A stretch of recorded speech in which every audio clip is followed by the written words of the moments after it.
Welcome back to Blue Lake Beadland. As you can see, I got all these covered up here and I'm about to start watering. I guess I booped that one in there pretty good. Anyway, as y'all can see, I'm getting ready. So let me boop this down in here again.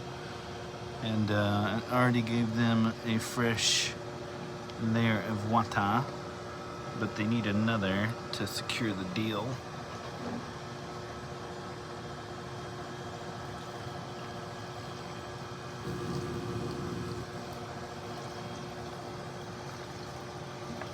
Oh yeah.